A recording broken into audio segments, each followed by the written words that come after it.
final turn. See if that catches anybody off guard in the background here, as they all have to wait for Dudley's word before they get this race underway. Green flag waves as 1 hour of madness at Spa begins in the White Point Racing Sports Car Challenge. Dudley gets off to Joseph Crawford with the choice of when to go, and the top three immediately pull into line, unlike in the LMP2s where they were side by side for second position. Out of the first turn, and it is Crawford.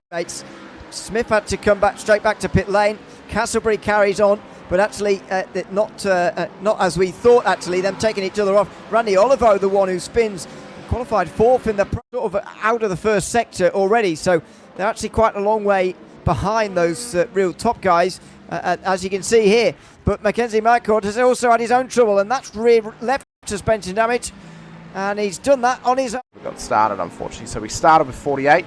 We're down to 47 as Josh Mann has made a mistake at the final corner. He's gotten back going again.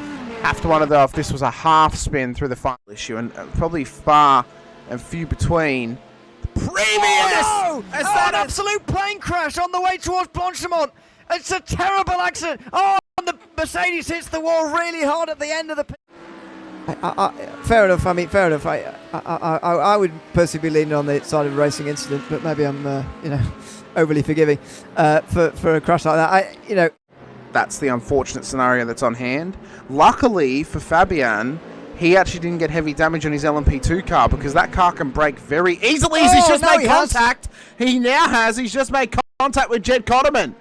And that car is, and right now we're seeing it plain simple right in front of us. It's netcode contact with an air hose shoving him off the road.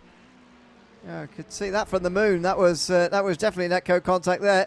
Slipstream on the way towards the fast left-hander here, and so if he can hold the speed through here, he's got a chance in towards the bus stop chicane. Can he go and surprise Pierce here? He goes to the outside. He's very far alongside straight away, and Cortez, he's not quite clear though. He would have been hoping to take the normal line up Eau Rouge there, and he's got to slow down. That's why he would have been hoping to avoid that, and that's pretty harsh, but he's going to be out this group now. He's going to be out this battle with Pierce. He might even drop a second or so, but you do save a bit of fuel when you're in traffic, as the stops really do wind up to a lengthy stop, and Maori side by side. And as long as he doesn't make a mistake, he shouldn't open the door towards Pouan, I don't think. And Pierce is going to have to stay behind. This battle's not over yet. It's not about who's in first, who's in second. It's about two very, very even. And there you go. He's been pushing the envelope there lap after lap, and he's finally found the limit there the very hard way. Well, it's unfortunate for Pierce, who now finds himself 1.5 seconds back. Oh, and you see Ewan, it's down to under a second with 6 minutes to go just about. Is there going to be enough time for this battle to commence, and is there going to be enough time for James Pierce to get back past? Take the white flag. Dudley has just extended that leading margin, although that won't help.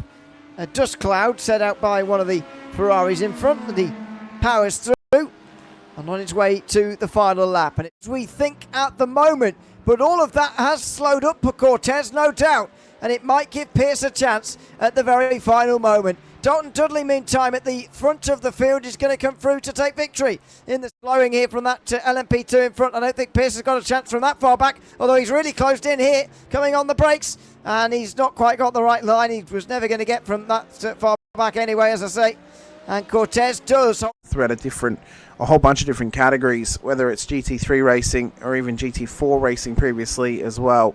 To the final corner, he will come, and he will finally take home that Pro-Am win here. The race results from tonight, and indeed interview the race winners in just a moment. Nicholas Sucas seems already aware, by the way, that he has taken victory in the